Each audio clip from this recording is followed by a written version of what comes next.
Hi, it's Louisa Dahl. And welcome to the Interactive Minds podcast, where I talk with passionate marketers, innovators, and digital leaders about their specific recipes for success.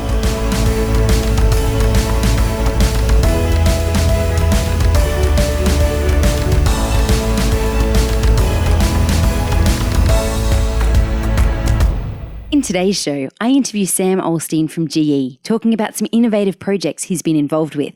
Here's 3 things you're going to learn. 1, how a global organisation structures its corporate marketing role.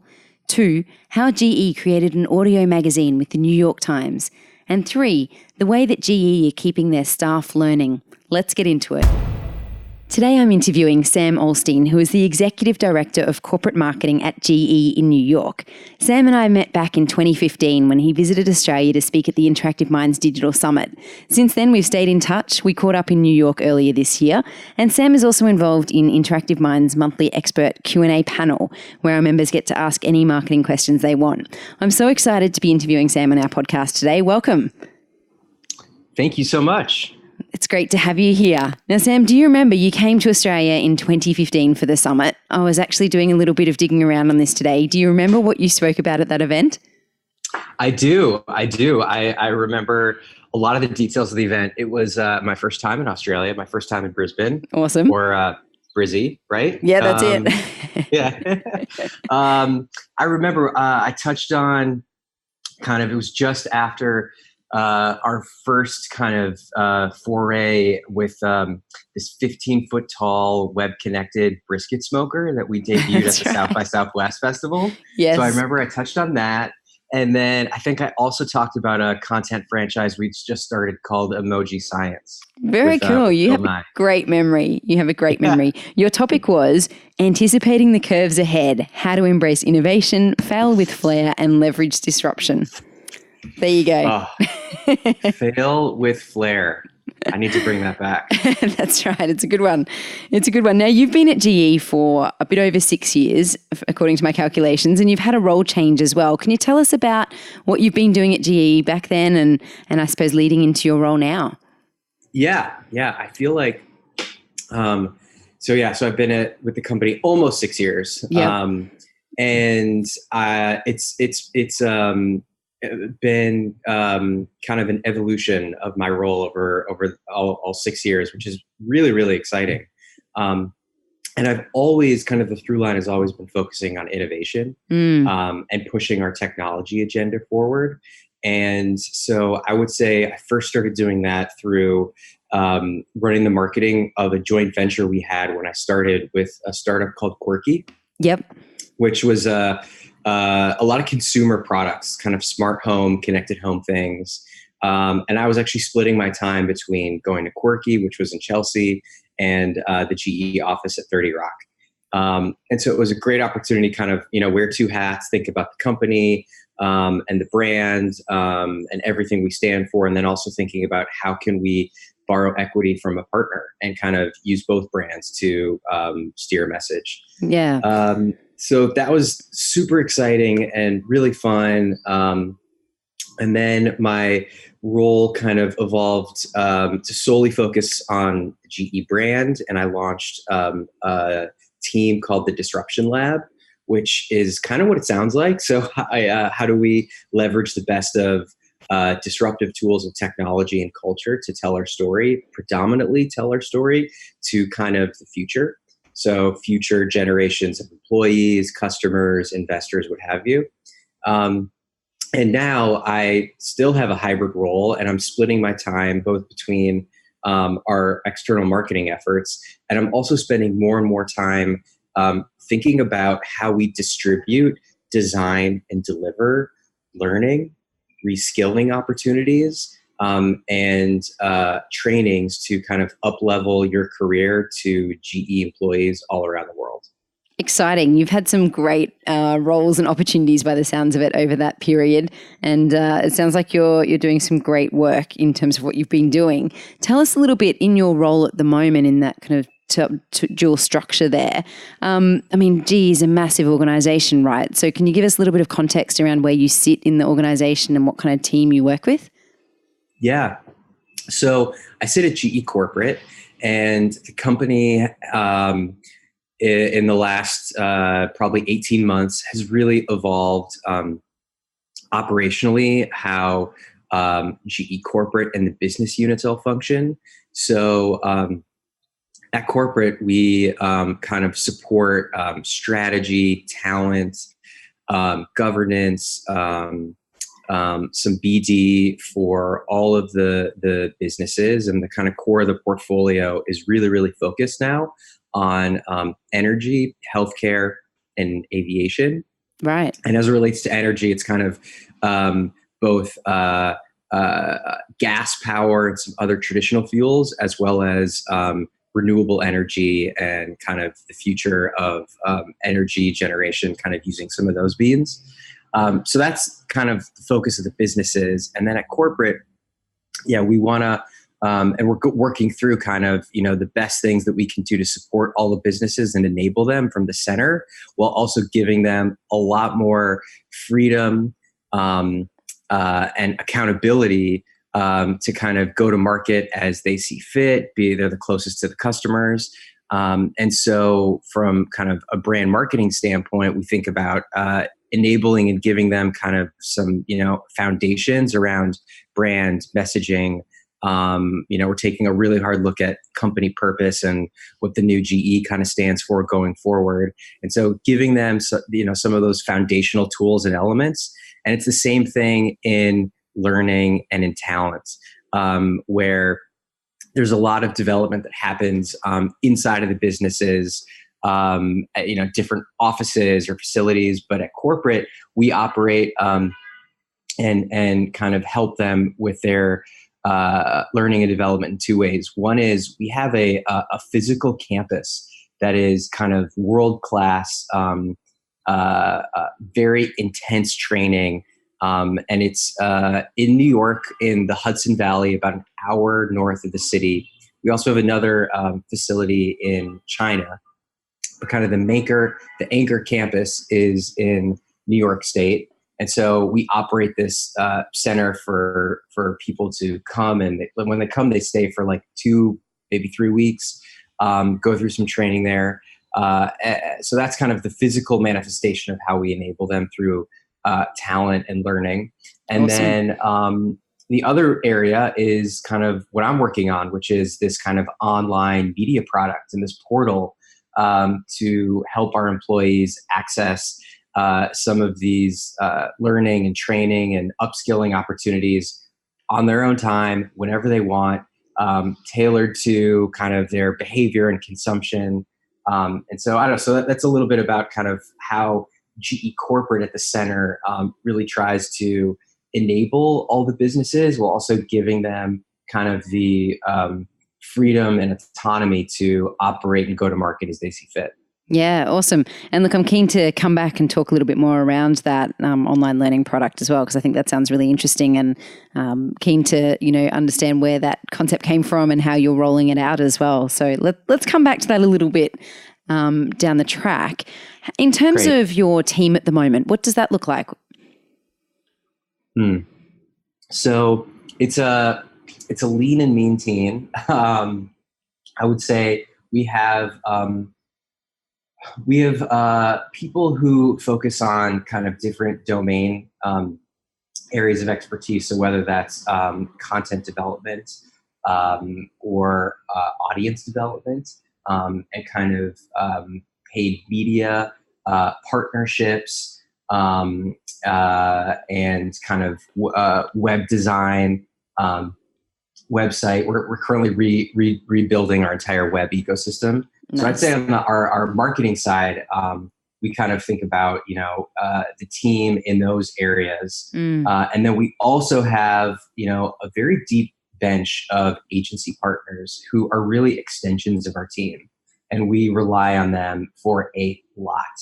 I know a lot of advertisers work very, very closely with their agency partners. We have ours in the office regularly.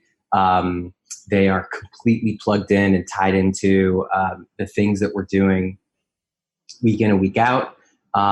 and we make sure that they get a lot of exposure in addition to just the core GE corporate team. But our agencies also get a ton of exposure to other businesses and oftentimes even customers. Nice. Yeah. Yeah. So that's kind of the marketing team. And then the learning team is totally distributed, total remote team. And that's a combination of back-end engineers, front-end UX and UI. We also have marketing communications folks who think about, just editorializing all the content that goes up on that platform. And so that team is totally remote. And then the brand marketing team is predominantly based in the same office in New York. So it's a really interesting experience, kind of, working with the team in person and then also managing a team that is totally remote. Yeah, great mix. Now, how do you decide what projects corporate gets involved in versus which ones you leave to, I suppose, the more localized business areas? Great question. So one is we have an opportunity because we sit at corporate and kind of operate and orbit so close to the sun. And in this case, it's our CEO and our chairman and kind of the leaders of the company. So we certainly get a ton of guidance and direction about important company topics, important company imperatives, critical foundational parts of Larry Culp's vision, messaging. So for instance, one right now is all about lean management, lean manufacturing. And so we have an opportunity to, from the top, think about how do we translate, disseminate, and kind of distribute that message both across the company as well as externally.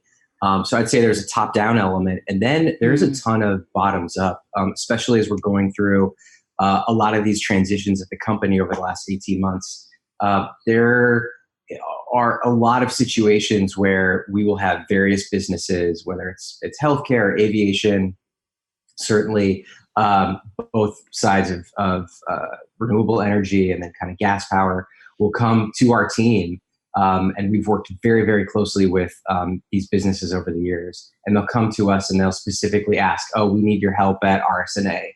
Or we know we want to go and execute an important media partnership targeting these audiences. And we want to do it in this, some of these more interesting and innovative ways. And I think that's one of the foundational through lines, which you've seen. And I know the Interactive Minds audience got a chance to a couple of years ago, but we've always tried to integrate this sense of risk-taking, innovation, kind of the next frontier in our marketing and in our media in the same way that invention is a big part of the company's DNA. We really try to infuse that in our storytelling. And that's, I think, one of the big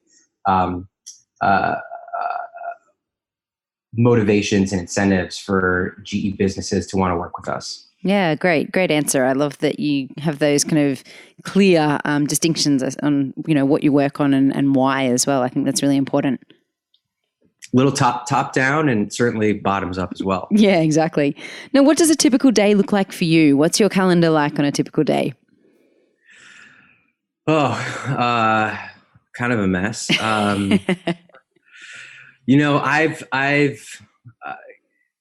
I think about this and I've tried to find the right solve because I know there are a lot of people who prescribe to having a clean calendar with only a handful of appointments a day and giving themselves the time to troubleshoot things as they happen. And I certainly spend a lot of time reacting to various fires that are happening across the teams. And it's just in my nature, I'm incredibly curious and I'm incredibly interested in kind of what's next and what's out there. So I probably overwhelm myself a little bit too much by taking a lot of meetings. Yep. And oftentimes they're meetings that you just never know where it's going to go. So meetings So with I'd say external parties or people you haven't met before? Yeah. I take a decent amount of external meetings, either with startup companies, um, friends of friends who are doing interesting things. Yep. Talk to a lot of agencies. So I'd say I spend a decent amount of time every week just kind of taking some of those external meetings, oftentimes doing field trips. Nice. And then the probably other half is status meetings Yeah. and check-ins with the teams. And that again, it's just it's so hard to get a good rhythm, figure out what makes the most sense. How do you know, operationally make sure that you're connected to the team and you know what's going on and you're giving people what they need, but at the same time, you know, not overwhelming everyone with meetings on meetings on meetings. So I know that was a simple question, Louisa, and I just have like such a hard time, you know, thinking about what is the best way to structure my day, structure my calendar, and even though I'll try to be very deliberate about thinking about how I'm spending my time, inevitably, you always spend a fair chunk of time reacting to things that come up, and certainly that happens a lot at GE at the moment. Yeah. Hey, I love that answer. And it's actually given me some more questions here. So I'm keen to know, how do you organize, you know, just at a high level, how do you organize your team meetings? What kind of cadence do you have around your team meetings? So I think that it's really important to give people clarity around things that you want them to drive and own, and also being clear on what they're accountable to. Yeah. And so that foundationally is at the core of what I think is behind effective and productive meeting, is having a list of things that are important and urgent and needed to talk through on an agenda at a high level, having really clear owners around what's happening with all of those various efforts. And then what I try to do is continue to give people context. And a lot of times I'll be, you know, I have an opportunity to be in other meetings or other rooms that the rest of the team isn't in. And so oftentimes in meetings, I'm trying to just disseminate and translate and give context behind the tactical work that we're doing. And I would say most of the meetings are very focused on the tactics. Who needs help where? What's the status of, you know, this effort versus that effort? Are we on time to deliver this to, you know, the person who expects it to be delivered? And so I'd say there's a lot of focus on tactics, and I'm just trying to give the right context and understanding and how it fits into a bigger picture. And do you do those meetings daily or weekly, or how often would you typically meet with your team? Once or twice a week.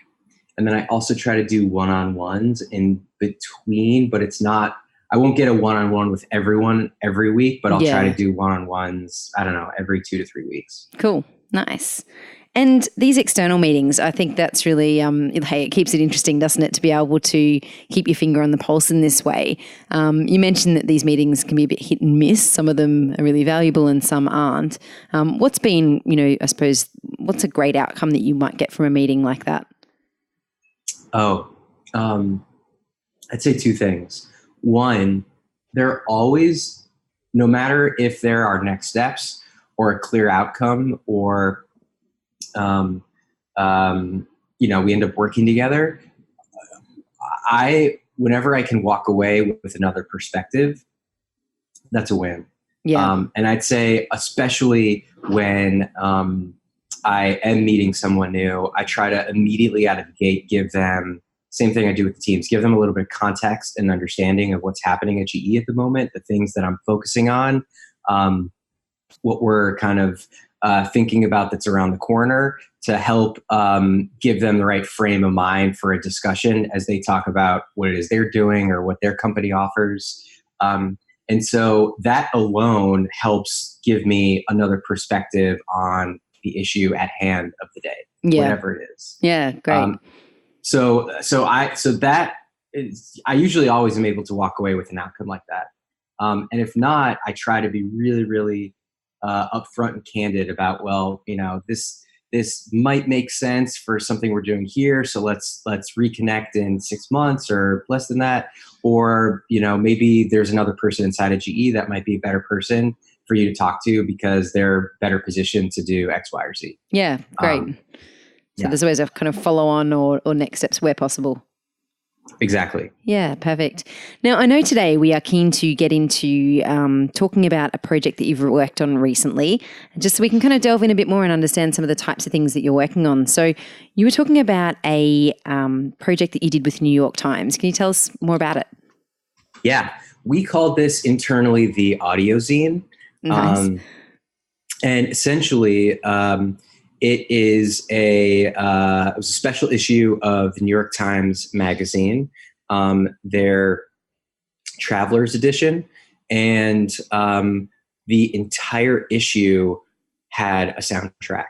And in fact, there was only the printed word in maybe the first 4 or 5 pages of the magazine itself. All right. Yeah, so there was like a letter from the editor. We had some setup on the table of contents and what a reader or listener was about to experience.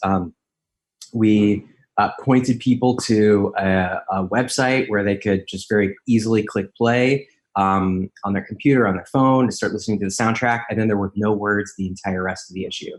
And you had every single story narrated to you, including the sounds, the sound bites, just the experience of what that story was all about.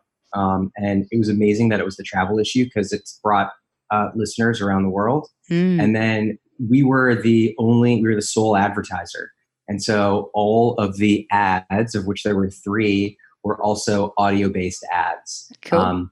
And we followed the exact same format where we were giving folks, a sense of what the experience of what the ad they were looking at. So we did a piece on offshore wind turbine. We did a piece on some grid technology in the desert in Chile. We also did a piece on some hydroelectric technology that was at a customer in Africa, actually in the Nile River. And so we would, literally, bring people to these places, give them the sound bites of some of the technicians who are working and on site at these sites every day, and then also kind of the end customer who was impacted by this technology. And it was just such an amazing experience to tell stories in this way, which didn't feel, it was certainly new and innovative, but it felt so familiar because we all, listen to content. People are going to listen to this podcast. So listen, yeah, that's right. While it was super cool and unique and innovative, it was, not the longest putt in terms of trying to think about what this experience would actually be like. I think it was just whole new ingredients to the printed experience. Nice. And what role did you and GE have in the concept, or at what point did you get involved? We were involved really early. So, and I would say that this whole issue was the amalgamation of a lot of brainstorming and conversation and discussion with the team at the New York Times, with the editor of this entire issue, and a key agency partner of ours, Giant Spoon. So I mentioned before that we're really, really close with our agency teams. And this project is, I think, a really good example. So we just, for a long time, really wanted to mix audio and the printed page. So I mentioned we're calling this the audiozine. Yeah. So we kind of had this idea for some time, and I think it was just, it was, organic conversations with our partners at the New York Times, and then this editor where, these things just connected and clicked, and it was the right time, the right moment. And so I think really, at the behest of, us planting the seed with the team at the New York Times, this whole issue then came together. And, this was never something that like they developed and then went and shopped around. It was very much kind of, two partners from the get-go, sitting down, designing what this experience would be like. What is an audio ad? How do we make sure that it feels integrated and connected? And so it was just an incredible and very enjoyable, creative process. So I work with a publisher and have a chance to sit down early stages, especially where a lot of companies, a lot of publishers, rightly so, have very strict protections between church and state, between kind of advertising and edit. And, it was just awesome to have a chance to hear from the editor, Jake Silverstein, how he was thinking about paying off this concept and what kind of a magazine with a soundtrack meant to him. And we certainly did not influence any of the editorial by any stretch. That was clear, but having that dialogue was helpful to make sure that it felt like one cohesive experience to the listener, to the reader, which ultimately is the same goal that both of us were after. Yeah, awesome. And I mean, this sounds like it would have been quite a change for them to consider this concept, given, I suppose, it's a new medium for them to use in this way. How long do you think it took from, early discussions through to launching this? Like, what kind of time frame was it over? It was fast. It was like, so the issue came out about a year ago, last fall. And we started talking to the New York Times probably mid-summer, not even early summer, like mid-summer. And I think we committed to the project maybe at like the end of July, early August. Wow. And it was on newsstands in mid-September. That's awesome. So we immediately had to go into hyperdrive on producing these audio ads, and we did it with T Brand, the New York Times production studio, along with our partners at Giant Spoon. And I was very worried that we wouldn't be able to pull this off in time, because you think about most creative productions, to pull off in a month or less is asking for a difficult outcome. Yeah. I mean, that's just right. You're putting your teams into hyperdrive, but found that the production process was just much smoother. I mean, so we had teams go out to these 3 sites around the world, and over the period of a handful of days, they were out there with sound engineers, and they're picking up incredible audio. In the offshore wind turbine example, they had to take a boat that was like a 2-hour trip from, I think it was the coast of Denmark, all the way out in the middle of the North Sea. And those 3 days of production were just collecting all kinds of audio samples, including sound bites and interviews with technicians who, again, on premise, kind of handling this technology. And then we always made sure that we caught some examples and sound bites from kind of the end customer who had the benefit of access to this reliable electricity. And that then mixed with beautiful imagery. So in addition to kind of all the sound engineers and audio people, there were a handful of photographers on site, and merging kind of the printed picture with, the best of some of these audio sound bites, it was just a whole lot easier than I thought. And I think then everyone thought. And Cool. so even though it was a very truncated timeline, and we had like less than a month to go and go to all three facilities, shoot and turn around this content, it was a relatively seamless experience, and also I think was a good signal of the kind of thing that you could scale. Yeah. Um, and certainly, we haven't done another audio only partnership, but I would imagine that, I don't know, the New York Times or other publishers are thinking about it, because it was, from a production standpoint, it was much smoother and easier than I thought it would be. Fantastic. And what kind of outcomes were you hoping for from this project from the outset? Yeah. So we always want to try to demonstrate the impact our technology has, just kind of the sheer scale and magnitude and reach of our technology.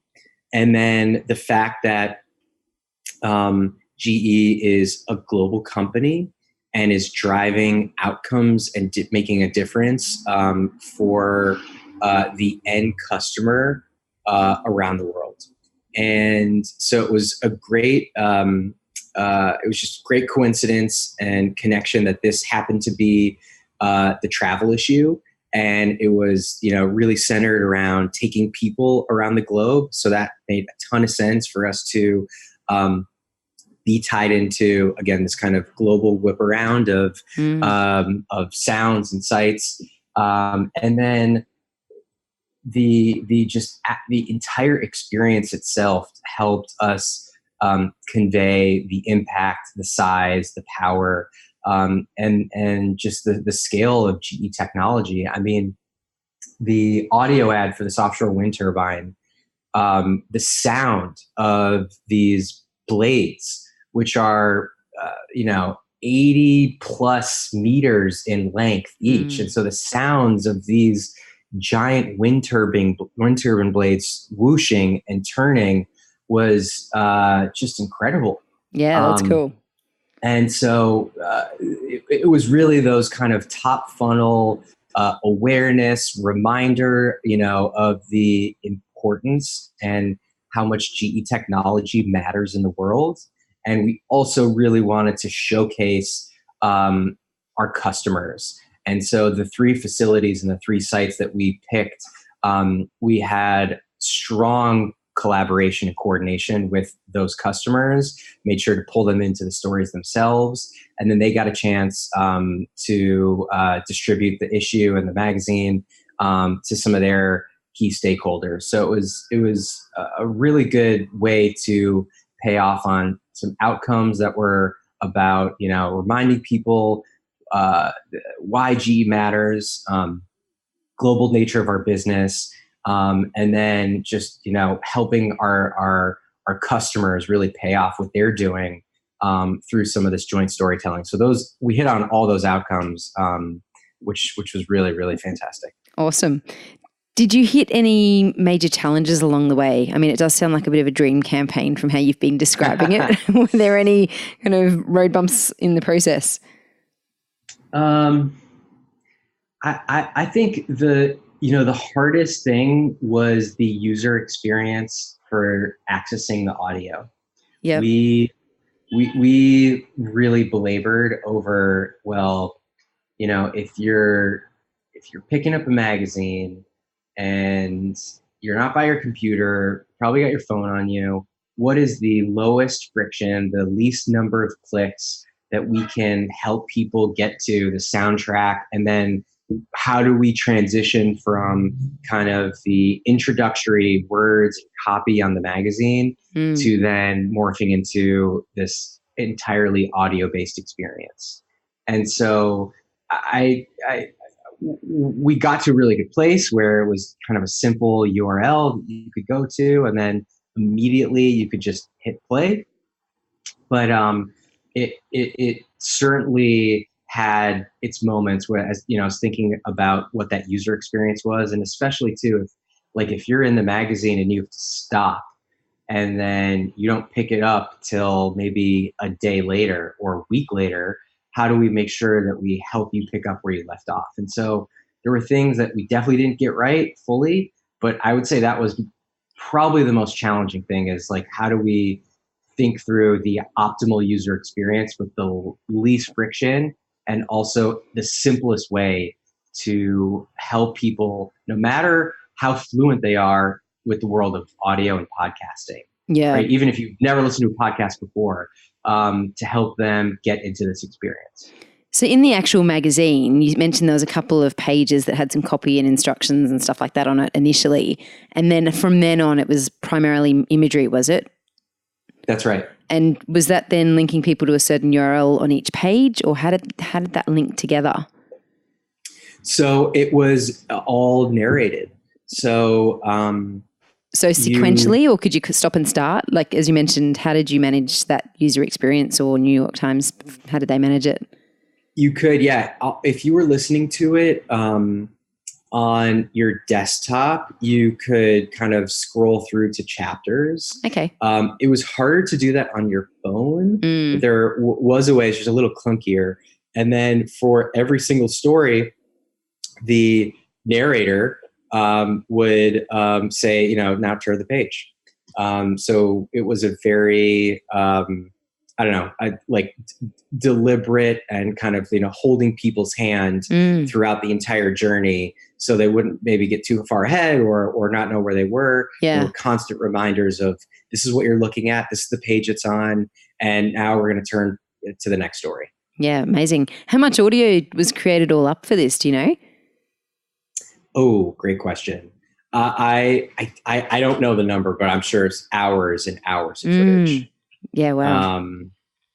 And we also did something really cool. So we did a sneak preview of the issue for a live audience. Okay. So that was also just one of these like ahas as it relates to like format innovation, is to do, a live, call it live reading, so to speak, with we rented out kind of this space in Midtown. It was like a theater, and the New York Times had a DJ who was pretty much the MC for the evening, and would go through a handful of stories in the issue, and the DJ would go between some sound bites or audio and the story itself. And then if any of the people, either, Jake, the editor, certainly was a big part of the narration, or if any of the other people who had some interviews or sound bites, they all came on stage and they voiced them for the audience live. Awesome. So just this connection of bringing together all these different audio sources and culminating in a live reading was also just a really big aha. And that's one thing that we didn't really scale, but I think it was a learning of things we could probably double down on next time around. Yeah. Were there any other key learnings or things you do differently in hindsight? Yeah. Let's see. I think, probably one thing we could have done a better job on was being maybe a little bit more deliberate around trying different approaches to measurement. Yep. So we could get a better understanding of how these things were connected. I think we were really rushed, not in a bad way, but short time frame to get this out, on newsstands by mid-September. Yep. And I think there were probably some things that we maybe overlooked in terms of, is there a way to capture, measure, understand how these two pieces are connected? So I think that next time around, a much bigger focus on what metrics, and we probably have to think about some new metrics we want to think about measuring to understand effectiveness. Yeah, it's always one that hindsight's a good helper in, isn't it? Exactly. Yeah. And did you hear any feedback from the end user from this issue?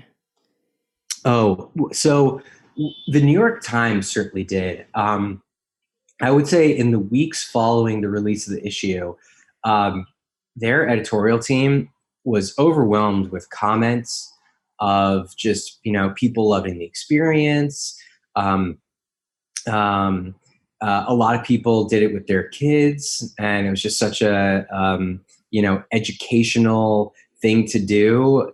On a Saturday morning, Cool. everybody gets a copy of the magazine and sits back and hits play and kind of listens to this live reading. So the New York Times got just overwhelming experience of really positive reviews of what it was like. And we certainly got good feedback from our customers, great feedback and excitement and pride from teams who love to see, GE technology featured so prominently in this way. And yeah, again, I think it was one of those things where we haven't done another audio only based partnership, but I feel like it's just scratching the surface of delivering this kind of multimedia experience if you're a publisher to your users, your listeners, your subscribers. Yeah, exciting. Cool. Yeah, that's such a good project, and nice to be doing something different and innovative in this space. And it obviously shows what dedication you and GE have to, trying new things. We love to try new things. We like taking risks, mitigated risks. Yes.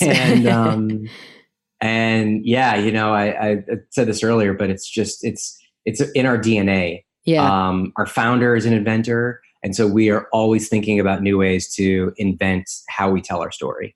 Exciting. Very cool. Now, we were also going to circle back to the learning and development project that you work on as well. We don't have too long left, but are you able to give us a little bit more information around what you're building out in this space? We understand that it's an internal tool that you're working on, and who it's for, what kind of the purpose is, and I suppose what stage you're at with it. Yes. Awesome. So one of the important value props to work at GE is learning and the opportunity to develop your career, the opportunity to get exposed to a lot of interesting opportunities across GE businesses, different GE facilities. So anyway, so just this whole notion of development is at the core of the GE value prop for our employees. And I mentioned we have this beautiful campus, this incredible facility that is in the Hudson Valley. It's gorgeous, but it is, it's hard to scale. There's only so much capacity. There's only so many people who can go visit it. And so a few years ago, the company realized that we needed to invest in other ways to help our employees wherever they are in the world get access to some of the same rigorous training, career development opportunities, and especially as roles and technology changes, a lot of people need to reskill or upskill themselves to prepare themselves for the next part of their career, the next job that they might be eligible for. Yeah. And so about a year and a half ago, I inherited this product, and it's called Brilliant You. And it is very similar to another tool out there called LinkedIn Learning. It used to be lynda.com. Yeah. And it essentially is a online content aggregator. We have a catalog of about 40,000 different learning opportunities, individual assets. So whether that is being able to take a class at Cornell, or at Singularity University, or at Harvard, you can kind of enroll in some of these online classes through this portal. You can also access a lot of on-demand content that is subsidized and entirely free. And so that could be books, abstracts. We've actually a whole section on podcasts. Awesome. And so there's a lot of content that is accessible for our learners on their own time, whenever they want. And then kind of the third portion of our catalog is organic training content that is created at GE. So for instance, GE Healthcare will create, tutorials and training methods on how to operate equipment like an MRI machine. Yes. For servicing and so on. Yeah. And so we make all of that content available to our learners. And I've spent a lot of time thinking about how to, bring some of the same tenets and fundamentals in marketing, content distribution, user experience, and bring those into the product experience. Yeah, cool. And it's been really, really rewarding. Is this something that you're seeing other large corporates doing as well in terms of making these resources available internally versus using maybe, existing third-party providers in this space? Well, so it varies on company strategies and approaches to pulling this off. But I think fundamentally, I am seeing this more and more, which is how do we better spark motivation, pride, the real sense of culture at a company. And one of the ways I think you do it is you give people lifelong learning opportunities, and you help prepare them for the next phase of their career, wherever that is, if that's at your company or the next company. Yep. And so I think more and more, I'm just seeing companies embrace this, make this a bigger part of their own marketing, communications, kind of culture efforts. Because I just think these things are so interconnected. And at the end of the day, it's all storytelling. Yep. And so the skills of a marketer, a communicator, or a teacher, I think at the core of it, it's about telling a good story. And so many companies want to find new ways and resources to retain their talent and attract more talent. And certainly at GE, this has always been a really core tenet and value prop of the company, is to enable lifelong learning. And when you come to GE, you are going to be challenged and grow. And this is one of the ways that we try to execute on that. Yeah, I love that. And look, I mean, I can relate as well because, as you know, Interactive Minds runs ongoing training for marketers. And so we have something obviously on a smaller scale, but specific to marketers, where we offer ongoing training on a whole range of topics on a regular basis. And I think the storytelling thing that you mentioned there is really relevant, because we had a bit of a moment recently ourselves where we went, this is really like an online event. Although it is training and it's teaching, it's not that dissimilar from the in-person events that we run. And therefore, we need to be talking about this type of content in a similar type of way. Whereas I think, when we initially started, it was very much we were looking at it completely separately. But it is about telling the story and sharing the benefits and explaining why this is important. And, that definitely relates. Exactly. And one of the other, I think, ways that certainly marketers have a really strong and important perspective on, I think the convergence of some of these things is a lot of people at work today, they expect consumer-like experiences. Yeah. So, right, you want to interact with tools that your employer provides you in the same way that you watch Netflix or listen to Spotify. Exactly. Have you managed to do that? Have you come up with the ideal learning interface that looks like Netflix? Because we've been looking for that and we haven't found it. Well, I will tell you. So one of the first things I had to do was, overhaul our UI. So we do have, I think, a really clean and slick looking user interface. Awesome. But we've also been investing a lot in AI and machine learning tools to personalize the experience for every employee. Yeah, great. And I think that at the core is really what's behind, Spotify, Netflix, Amazon. They have so much data on us, right? They're able to tailor and personalize our experiences with their products. And companies, probably most companies, especially GE, we didn't have anywhere near the amount of data to do that. Yeah. So, but there is a lot of exciting stuff that's happening in AI and machine learning. And so, we're leveraging kind of the expertise from the outside world there to help tailor and customize what this experience is. So fantastic. I don't know that it's exactly like watching Netflix, but we are starting to make strides to give people the right content, the most relevant content in a really simple and easy to navigate interface. Yeah. Well, that's so important, isn't it? Especially when you've got what it sounds like, a really wide range of content and options for them. It's about, well, how do you direct them to the most relevant thing for them in their situation right now that's going to get their interest. So, I think that's definitely part of it, and it makes sense to use these technologies available. Exactly. I mean, look, and again, it's the same as marketing. Everyone has short attention spans. Yeah. So we're all trying to get, a couple of seconds, maybe a few minutes if we're lucky, of someone's time and attention to watch this, listen to that, or read something. And yeah, that is kind of competitor number one for all of us, is just the people's time and attention. How do you encourage or incentivize your employees to engage with this content? Is there any tips or tricks that you've kind of learned or are thinking about implementing perhaps?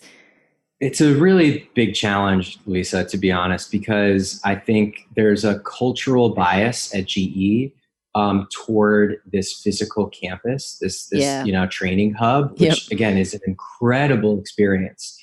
But I think historically people have felt that if they can't go there, then their consolation prize is online learning.